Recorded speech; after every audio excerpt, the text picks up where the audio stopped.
Sebagai seorang penggemar data dan angka, lalu kebetulan selalu mendapatkan informasi dari berbagai saluran dari seluruh dunia, maka sebuah keharusan bagi saya membagikan informasi ke sahabat semua sesuai dengan kapasitas analisa dan strategic thinking saya yang sederhana ini. Terlepas dari teori konspirasi masalah COVID-19 yang dengan kode rahasia ID 2020 ini, apapun itu, coronavirus sudah memapar 10 juta manusia lebih di dunia hingga awal Juli ini yang belum menunjukkan tanda-tanda slowing down. Jadi, bagi mereka yang percaya ini konspirasi, maka vaksin COVID itu sudah di tangan mereka. Tinggal kapan akan diluncurkan. Atas nama cita-cita globalis, maka salah satu tujuan mereka adalah depopulisasi atau pengurangan jumlah manusia di dunia ini. Kedua, membuat dunia masuk kepanikan atau reign of terror. Dipaksa membuat dunia mengikuti aturan baru yang mereka rancang. Kendali atas big data manusia di seluruh dunia. Jadi kalau terpapar masih 10 juta, belum tercapai targetnya. Belum akan diluncurkan vaksinnya. Mungkin di 1 miliar manusia yang terpapar, baru vaksin dibuka ke publik. Pertanyaannya, akankah benar sampai 1 miliar manusia terpapar COVID-19?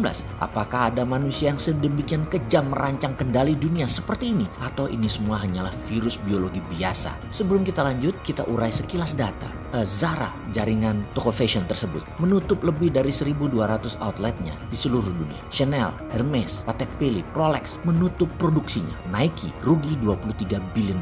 Airbnb menyatakan apa yang mereka bangun 12 tahun hilang dalam 6 minggu karena bencana COVID. Hotel, restoran, fine dining, chain restoran, tempat wisata saat ini 60% mati suri di Amerika dan di Eropa. Daftar ini tidak berakhir di sini, masih berlanjut. Inilah korban ekonomi karena COVID yang baru 6 bulan dijalankan.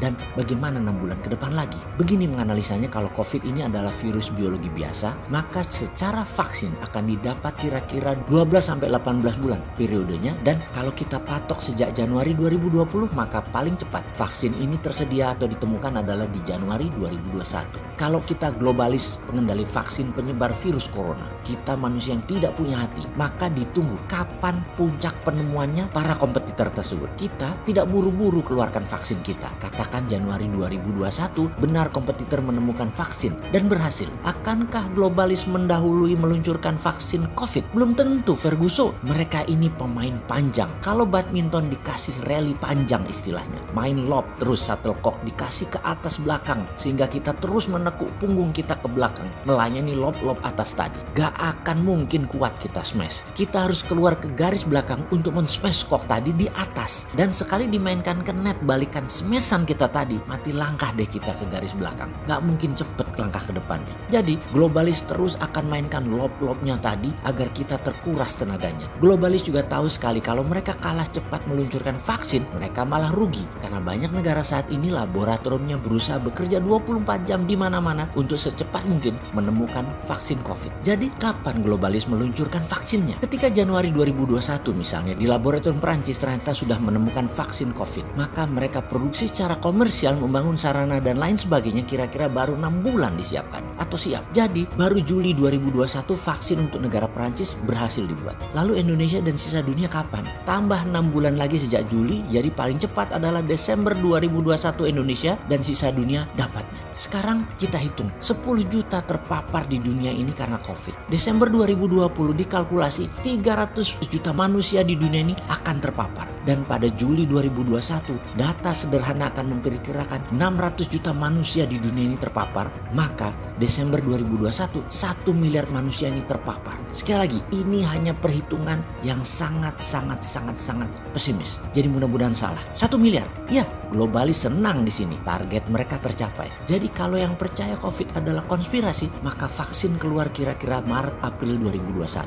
September Oktober 2021 baru sampai ke Indonesia dan sisa dunia. Oke, kita lihat 6 bulan efek COVID ke ekonomi dunia bagaimana. Tambah 6 bulan lagi, apa yang terjadi di dunia ini? Bisa tebak apa yang terjadi di tahun 2021 nanti? Jadi, dalam video yang tersebar 10 bulan yang lalu, si Sontoloyo ini mengatakan dunia resesi di tahun 2021. Mungkin saya harus ralat. Mengapa? Bisa-bisa bukan resesi, tapi dunia mengalami Great Depression di tahun 2021 karena resesinya di semester 2 di tahun 2020 ini. Sehubungan dengan itu semua sahabat, semoga mengerti mengapa kita membuka The Political Reveal agar segera bernegaranya ganti strategi yang baru yang bisa membuat bangsa Indonesia menjadi terdepan. Menyusul Tiongkok yang dipuja-puja seorang pejabat di Indonesia, juga menyusul si borok kokok Amerika yang membuat Sontoloyo ini diserang buzzer. Jadi mulai mengerti kan sekarang, karena ada yang selalu ingin Indonesia harus terus di bawah Tiongkok. Indonesia dikesankan harus butuh Tiongkok di segala lini. Gak boleh Indonesia itu berdaulat negerinya yang bisa menyusul Tiongkok. Di sisi lain ada pejabat juga yang ingin Indonesia harus taat IMF. Tidak boleh tidak. Indonesia wajib berhutang. Hutang itu solusi. Hutang itu cara bernegara yang benar. Oh ngono ya. Ambiar kabeh lek ngono. Wis kuapokmu kapan?